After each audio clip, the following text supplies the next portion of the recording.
दूसरा कारण यह है कि वहां पर 12 महीने के अंदर 4 बार प्रधानमंत्री बदले गए हैं कि शुरुआत का भी जो पैटर्न है वो नेपाल से कुछ मिलता जुलता है। फ्रांस की तस्वीरें अगर आज आप देखेंगे तो आपको हैरानी होगी कि किस तरह से वहां पर जो प्रदर्शन है वो हिंसक होता जा रहा है। ठीक नेपाल के बाद नेपाल में वो आग अभी बुझी भी नहीं। सरकार की नीतियों से नाखुश लोगों ने ये प्रदर्शन शुरू किए। हेड्स मिले हैं और उनके ऊपर मैक्रो का नाम लिखा हुआ है। नमस्कार, बहुत स्वागत है आपका। हम हर दिन आपके सामने एक नए मुद्दे के साथ हाजिर होते हैं और मेरे साथ मेरे हर दिन एक सहयोगी होती है। मेरे साथ आज शिवानी है। आज हम फ्रांस को लेकर बात करेंगे क्योंकि फ्रांस में हिंसक प्रदर्शन चल रहा है और इस हिंसक प्रदर्शन के बीच में आगजनी हुई, तोड़फोड़ हुई और सैकड़ों की संख्या में जो प्रदर्शनकारी हैं वो सड़कों पर उतरे हुए हैं। फ्रांस की तस्वीरें अगर आज आप देखेंगे तो आपको हैरानी होगी कि किस तरह से वहाँ पर जो प्रदर्शन है वो हिंसक होता जा रहा है। क्या वजह इस हिंसक प्रदर्शन की रही है, कौन ये लोग हैं, इस पर हम आगे चर्चा करेंगे। मेरे साथ शिवानी है। शिवानी, क्या कुछ आज रहा, कैसे इस हिंसक प्रदर्शन की शुरुआत हुई और अभी क्या स्थिति हुआ?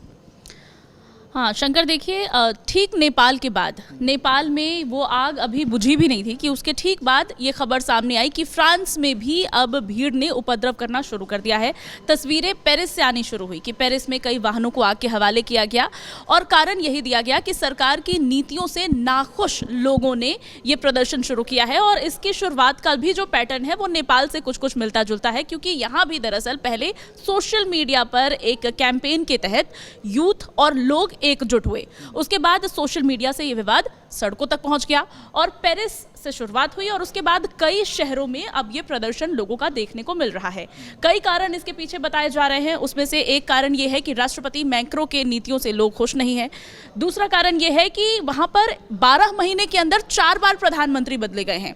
तो ऐसे में लोगों को गवर्नमेंट में स्टेबिलिटी भी नहीं मिल रही और जो नीतियां हैं खास करके इमैनुअल मैक्रो की, ये बताया जा रहा है कि जो अलग अलग देशों से आए हुए इमिग्रेंट मुस्लिम हैं वो इनकी नीतियों से खुश नहीं है।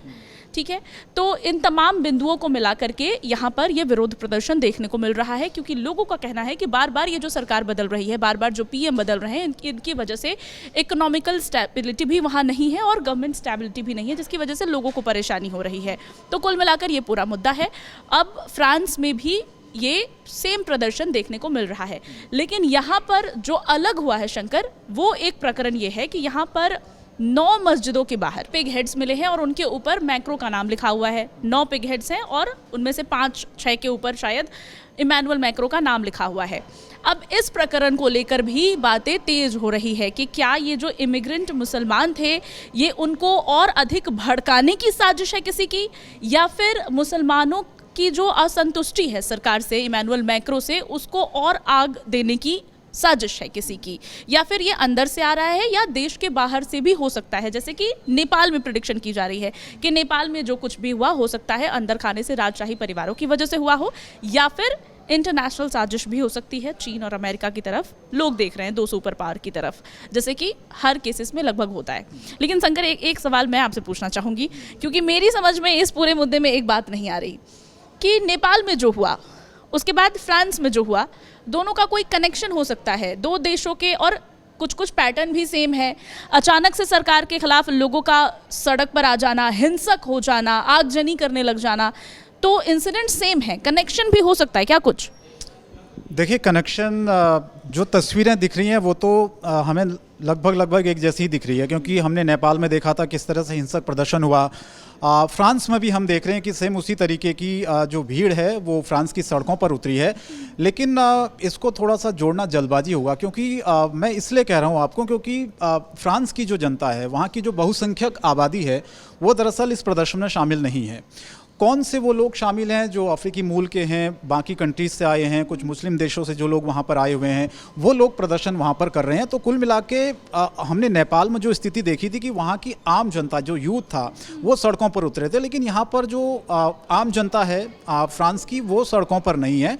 कुछ जैसे शरणार्थी जो वहाँ पर आए और फिर मूल निवासी वहाँ के हो गए, वो लोग लगातार इसको प्रदर्शन में शामिल हो रहे हैं और वही लोग इस प्रदर्शन को हवा भी दे रहे हैं। जहाँ तक बात है फ़िलिस्तीन को लेकर, आपने देखा होगा इससे पहले भी प्रदर्शन हुए और इससे कुछ दिन पहले हमने देखा था कि जो मैक्रो ने दबाव में फ़िलिस्तीन को मान्यता देने की बात भी कही थी, वो इसी प्रदर्शनों, इन्हीं लोगों की वजह से था कि जो लगातार जो बाहरी मुल्क के जो लोग हैं, ख़ासतौर पर अफ्रीकी और मुस्लिम कंट्रीज़ के जो लोग वहाँ पर आए हुए हैं, बार बार वो इस बात को मांग करते रहे हैं और कई बार सरकार को सोचना पड़ता है। कई बार ऐसी स्थिति आ जाती है कि सरकार को डिसीजन लेने में बड़ी दिक्कत आती है, क्योंकि उनकी मांगें दरअसल कुछ ऐसी होती हैं। तो आज जो प्रदर्शन वहाँ पर देखा गया, उसको नेपाल से जोड़ना थोड़ा सा जल्दबाजी होगी। लेकिन मैं ये ज़रूर कहूँगा कि जिस तरह से बार बार जो प्रधानमंत्री वहाँ पर बदले जा रहे हैं और बाकी जिन मुद्दों को लेकर जनता सड़कों पर है, अगर इन मुद्दों को हवा मिलती है, आम जनता को ये मुद्दे टच करते हैं, तो बहुत देर नहीं लगेगी वहाँ के आम नागरिकों को सड़क पर उतरने की। अगर जनता सड़क पर उतरती है तो फिर तो नेपाल जैसी स्थिति मुझे लगता है कि फ्रांस में भी होने वाली है। और इसके साथ एक और बिंदु मुझे लगता है शंकर जो बहुत खास हो जाएगी, वो है जैसे कि नेपाल में क्या हुआ जब अमेरिकन सोशल मीडिया प्लेटफॉर्म्स को बैन किया गया। कथित तौर पर सरकार ने ऐसा इसलिए किया क्योंकि सोशल मीडिया पर सरकार के विरोध में आवाज़ें उठने लग गई थी, ऐसा कहा जा रहा है, माना जा रहा है। हालांकि ये विवाद वहां से शुरू हुआ, जेनजियों को ये पसंद नहीं आया और जेनजी ने सरकार के खिलाफ ये कहकर ये प्रदर्शन शुरू किया कि अगर बैन लगाना है तो करप्शन पर लगाइए, अगर कुछ करना है तो पुअर इकोनॉमिक कंडीशन जो है नेपाल की, इसके लिए कुछ करिए रादर देन सोशल मीडिया पर बैन लगाने के। इस विरोध प्रदर्शन में जिस तरह से प्रशासन ने इसको हैंडल किया, जिस तरह से आंसू गैस के गोले छोड़े गए, फायरिंग की गई, और फायरिंग में जब 20 लोगों की मौत हो गई, पहले 19 और अब ये आंकड़ा बढ़कर 22 के आसपास पहुंच गया है, ये एक बहुत बड़ी लापरवाही प्रशासन की तरफ से की गई और वहां से इस प्रदर्शन को ट्रिगर मिल गया। जिसके बाद अब तो ये प्रदर्शन, इसको आम जनता का समर्थन भी मिल गया, केवल जेनजी तक ये सीमित नहीं रहा। और इसके बाद इसमें क्या हुआ कि इस जो अन्य संगठन जिसकी बात कही जा रही है कि साजिशन इसमें संलिप्त हो सकते हैं, उन्होंने इसको और हवा दे दी, मैदान में वो कूद पड़े और पूरे दंगे को भड़का दिया। फ्रांस में ऐसी स्थिति उत्पन्न न हो, मुझे लगता है इसके लिए भी प्रशासन को सजग थोड़ा सा रहना होगा। और अगर कुछ जनता है जो सड़क पर उतरी है तो उसको किस तरह से हैंडल करना है, ये भी नेपाल में जो हुआ उससे फ्रांस को सीख लेना चाहिए, समझदारी इसी में होगी। लेकिन शंकर, उस प्रकरण का एक बार जिक्र करूंगी और उसके बारे में मैं चाहूँगी कि आप मुझे कुछ बताएं, दर्शकों को कुछ बताएं। फिर से वही मामला, जो पिग हेड्स मिले हैं जिसके ऊपर मैक्रो का नाम लिखा हुआ है, कहीं भी किसी भी जगह पर केवल फ्रांस की बात नहीं है, फ्रांस के शहरों की बात नहीं है। जब हम भारत में भी ऐसे इंसिडेंट्स देखते हैं कि जब भी किसी एक समुदाय विशेष को भड़काना होता है या उनके दिमाग में ये बिठाना होता है कि आप यहाँ सुरक्षित नहीं है, आपका यहाँ सम्मान नहीं किया जा रहा, तो उनकी आस्था के साथ इस तरह की खिलवाड़ करने की कोशिश की जाती है ताकि वो भड़क उठे। ऐसी कोई कोशिश फ्रांस में है? देखिए, ये तो आप देखिए कि हर जगह ऐसी सिचुएशन होती है। अब फ्रांस में आपने बताया कि जो पिग हेड्स मिले हैं, वाकई में जब कोई आंदोलन होता है, जब कोई मांगें उठती हैं, तो कुछ लोग ऐसे होते हैं कि उसको हवा देने की कोशिश करते हैं, जो आप कह सकते हैं कि बैक स्टेज से। तो कुल मिला के स्थितियाँ तो ऐसी होती कि जो आंदोलन शुरू हुआ है उसको किसी भी तरीके से बढ़ावा दिया जाए। तो कोशिश ये रहती है कि किसी भी धर्म का कोई भी व्यक्ति हो, उसके अपने धर्म के प्रतीक चिन्ह हो, चाहे उसके धर्म के अपनी इबादत करने के तरीके हों, चाहे वो किसी भी धर्म को मानता है, तो कुल मिला के उन लोगों को आस्था पर किस तरह से चोट पड़े, उन लोगों के माइंड पर वो चीज़ पड़े कि ये हमें अब हमारे साथ साथ हमारे धर्म को भी टारगेट कर रहे हैं। तो जहाँ पर ये धर्म वाली बात आ जाती है तो वहाँ पर कोई भी समुदाय होगा, चाहे वो हिंदू, मुस्लिम, क्रिश्चियन, किसी भी समुदाय के लोग, कोई पीछे नहीं हटता है। तो एक जो बात आप कह रहे हो बिल्कुल ठीक है। कोशिश ये भी हो सकती है, क्योंकि भारत में भी हमने कई सारे ऐसे केसेस देखे हैं। आपने देखा होगा कई बार ऐसी चीज़ें यहाँ पर हुई हैं भारत में, कई जगहों पर आपने देखा होगा भारत के अलग अलग हिस्सों में इस तरीके की चीज़ें हुई हैं। मैं नाम नहीं लेना चाहूँगा वहाँ का, कुछ उदाहरण अगर आप बताना चाहें तो आप बता सकते हैं, क्योंकि आप अभी थोड़ी देर पहले चर्चा भी कर रहे थे कुछ मंदिरों के बाहर, कुछ मस्जिदों के बाहर कुछ ऐसी एक्टिविटीज हुई हैं। कई जगहों पर, और ख़ास करके जब कोई त्यौहार होता है तो ऐसे इंसिडेंट्स सामने आते हैं। मुझे भी एकदम प्रिसीजन के साथ मैं उन मंदिरों का जिक्र नहीं करूँगी, बट कई दफ़ा ऐसा हुआ है कि मंदिरों में के बाहर मांस फेंके गए, या फिर हनुमान जयंती की शोभा यात्रा पर जब पथराव किए जाते हैं तो मांस के टुकड़े भी कुछ फेंक दिए जाते हैं।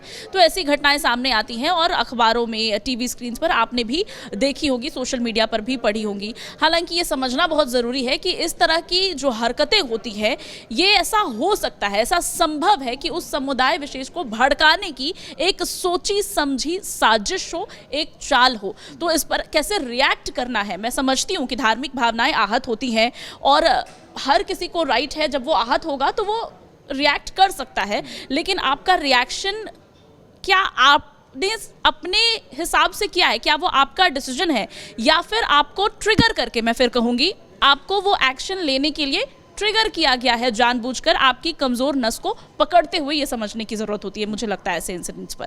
बिल्कुल सही कहा आपने, और कई बार आंदोलनों में हमने इस चीज़ को देखा भी है, चाहे भारत में भी जो आंदोलन हुए उसमें आप न सिर्फ किसी जाति विशेष, किसी समुदाय के प्रतीक चिन्ह का अपमान करें, बहुत से और भी तरीके होते हैं उस आंदोलन को भड़काने के। लेकिन यहाँ पर जो स्थिति आप बता रहे हैं उसके पीछे की सोच मुझे यही लगती है, क्योंकि यहाँ पर अगर हम भारत के तमाम ऐसे शहरों के उदाहरण देखें, यहाँ पर भी जब ऐसी चीज़ें हुई हैं तो आंदोलन भड़का है, लोगों का गुस्सा भड़का है, और स्थितियाँ यहाँ तक आई कि तोड़फोड़ के बाद बहुत मुश्किल से उन हालातों को काबू में पाया गया है। तो कुल मिला के जब धार्मिक उन्माद बढ़ता है तो फिर उस आंदोलन को संभालना बहुत मुश्किल होता है किसी भी सरकार के लिए। हाँ, मुसलमानों के लिए क्यों, हिंदुओं के लिए, जब हिंदुओं को कहीं भड़काने की कोशिश करनी होती है किसी को, या किसी तरह का कोई षड्यंत्र को अंजाम देना होता है, तो क्या कोशिश की जाती है। अगर हमारे देश की हम इतनी चर्चा कर ही रहे हैं तो ऐसा नहीं सुना आपने कि बहुत हाल में ही यह नैरेटिव बनाने की कोशिश की गई कि हिंदू सुरक्षित नहीं है। बिल्कुल। अब उस नैरेटिव में कितनी सच्चाई है, क्या है, वो कहीं डेटा से बैकअप भी है, कुछ जगहों पर डेटा से बैकअप नहीं है। लेकिन जब भी इस तरह की कोई घटना हो जो ऐसा लगे कि अब देश को, राज्य को, शहर को अस्थिरता की तरफ लेकर जा रहा है, तो इस तरह के जो इंसिडेंट्स हैं उस पर तुरंत वॉलेटाइलली रिएक्ट करने से पहले मुझे लगता है कि किसी भी धर्म विशेष के लोग को समझना चाहिए। देखिए, इसमें सबसे बड़ा रोल सोशल मीडिया का है। हाँ, सोशल मीडिया, जिसका हम जिक्र भी कर रहे हैं, जो कि नेपाल में भी हमने जिक्र किया, फ्रांस, आप तमाम ऐसे देशों में देख लीजिए, सोशल मीडिया का बहुत बड़ा रोल होता है। दरअसल सोशल मीडिया पर लोग अपने मोबाइल पर उस चीज़ को देख लेते हैं। मान लीजिए किसी ने किसी भड़काऊ बयान दे दिया, उस बयान को कई बार तोड़ मरोड़ कर भी पेश कर दिया जाता है, लोगों को लगता है कि सच में बयान दिया गया ऐसा, तो लोगों की भावनाएं भड़क जाती हैं। तो सोशल मीडिया मुझे लगता है कि एक बड़ा इसके पीछे एक वजह भी है। तो कुछ लोग जो हैं, जो पढ़े लिखे, जो लोग समझदार हैं, दरअसल वो इन चीज़ों में नहीं आते हैं।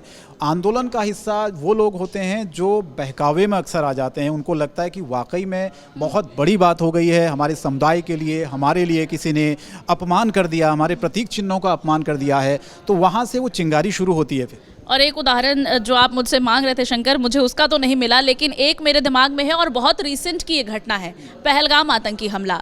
जब पहलगाम में आतंकी हमला हुआ तो जैसे ही ये इंसिडेंट बाहर आया, सबसे पहले हमने क्या सुना हेडलाइंस में, हिंदू शरणार्थियों को टारगेट करके मारा गया, नाम पूछ के मारा गया, धर्म पूछ के मारा गया, और ये टाइटल सामने आई। बाद में सबने माना कि दरअसल ये आतंकी जो थे, इन्होंने ऐसा जानबूझ के किया था, क्योंकि अंदर खाने साजिश ये थी कि पहलगाम में तो वो आतंकी घटना को अंजाम दे ही रहे हैं, देश के अंदर धार्मिक विवाद उलझ जाए और वहां पर हिंदू मुसलमान करके ये दोनों समुदाय आपस में भड़क जाए और देश अनस्टेबल हो जाए। ये बात बाद में सबने माना है। बिल्कुल माना है, और मैं यही आपको कह रहा हूँ कि बहुत सी ऐसी चीज़ें, बहुत से आंदोलन भारत में भी हुए, उसको हिंदू मुस्लिम का एंगल दिया गया, और कई बार तो बातें सच भी हुई हैं। शिवानी, देखिए, इस बात को हमको दोहराना चाहिए, कई बार बातें सच भी हुई हैं, और जो बातें, जिसका जिक्र हुआ, जिन बातों से आंदोलन शुरू हुआ, वो बातें बाद में अगर चेक की गई तो उनमें काफ़ी हद तक सच्चाई भी आई है, और उसमें ये चीज़ें पता लगी किस तरह कुछ लोग, चंद लोग उस आंदोलन को भड़काते हैं, उस समुदाय को भड़काते हैं, और फिर उस आंदोलन को हवा दी जाती है। तो कहीं ना कहीं ये चीज़ें न सिर्फ फ्रांस, न सिर्फ आप बाकी देशों में ले लीजिए, हिंदुस्तान में भी बहुत सारे ऐसे उदाहरण। हाँ, बिल्कुल बिल्कुल ऐसे उदाहरण हैं। हालांकि कौन सा देश इस पर कितनी सजगता से रिएक्ट करता है, इस पर मुझे लगता है शंकर बहुत कुछ निर्भर करता है। और जैसे कि आपने कहा कि जो पढ़े लिखे लोग हैं, यूथ हैं, वो इस ऐसे चीज़ों का पार्ट नहीं बनते। मैं समझती हूँ कि वहाँ बहुत गड़बड़ है। ऐसे लोगों को ही ऐसी चीज़ों का पार्ट बनना चाहिए, ऐसी चीज़ों को लेकर वोकल होना चाहिए, और सामने आनी चाहिए उन लोगों के सामने जो इस तस्वीर को शायद हो सकता है कि उस वक्त देख नहीं रहे हो। फिलहाल मुझे लगता है इस चर्चा में हम लोगों को वापस से लौट कर आ जाना चाहिए, जो भी नेपाल में हुआ है और फ्रांस में हो रहा है। नेपाल के ठीक बाद सोशल मीडिया से ही फ्रांस में भी ऐसा ही एक आंदोलन देखने को मिल रहा है, जहां सरकार के खिलाफ जनता सड़कों पर है, और ये जनता हालांकि देश के यूथ नहीं है, ये इमिग्रेंट्स हैं। ठीक कह रही हूँ मैं शंकर? बिल्कुल। और ये दरअसल सरकार की नीतियों से नाखुश हैं। फ्रांस में आगे क्या कुछ होगा, क्या वहां भी कोई बहुत बड़ा बवंडर देखने को मिलेगा, सियासी हेरफेर होगा? मैं अफ्रीकी मुल्क के लोग हैं, मैं जैसे कि बार बार जिक्र कर रहा था, कुछ मुस्लिम देशों के लोग हैं, लेकिन मैं सवाल यह है कि क्या नेपाल वाली स्थिति फ्रांस में आने वाली है? इसमें दो पहलू हैं। अगर जनता सड़कों पर उतरती है, आम जनता को इस आंदोलन को समर्थन मिलता है, जनता जिन बातों को लेकर आंदोलन किया जा रहा है, प्रदर्शन किया जा रहा है, अगर वाकई में वहाँ की जनता ये कहती कि हाँ, इन नीतियों से हम नाराज़ हैं, तो वो सड़कों पर उतरती है, तो मुझे लगता है कि नेपाल वाली स्थिति भी वहाँ पर आ सकती है। लेकिन फ़िलहाल ये कहना बहुत जल्दबाजी होगी। अब ये देखते हैं कि क्या कुछ स्थिति वहाँ पर बनती है फ्रांस में। उम्मीद है कि जो प्रदर्शन है, तमाम सड़कों पर हमने देखा जिस तरह से वहाँ पर फोर्स को तैनात कर दिया गया है, लेकिन जिस तरह से शिवानी ने बताया पिग हेड्स मिले हैं, वो कहीं ना कहीं आंदोलन को एक तरह से भड़काने की साजिश भी हो सकती है। तो कितना लोग इस आंदोलन को आगे ले जाते हैं, नेपाल वाली स्थिति क्या फ्रांस में हो पाती है, क्योंकि पेरिस के अलग अलग जगहों पर हमने देखा कि आगजनी हुई, हिंसक प्रदर्शन हो रहा है, अभी वो रुकने का नाम नहीं ले रहा है। मैक्रो की नीतियों से लोग खासे नाराज़ हैं, बार बार प्रधानमंत्री का बदलना, इस बात से भी लोगों की नाराज़गी है। अब इसको एक अलग एंगल दिया जा रहा है, यानी कि धर्म से भी इसको कुछ लोग जोड़कर देख रहे हैं। तो इस वीडियो पर आपकी जो भी राय हो कमेंट बॉक्स में हमें ज़रूर बताएं, और नेपाल में जो स्थिति है वो फ्रांस में ना हो ऐसी उम्मीद हम ज़रूर करते हैं। लेकिन तस्वीरें बहुत कुछ बयां कर रही हैं, डरा रही हैं, क्योंकि कुछ ऐसी ही तस्वीरें हमें नेपाल की जैसी फ्रांस में भी दिख रही हैं। सड़कों पर लोग उसी तरह से प्रदर्शन कर रहे हैं, गुस्से में हैं, आगजनी कर रहे हैं, तोड़फोड़ कर रहे हैं।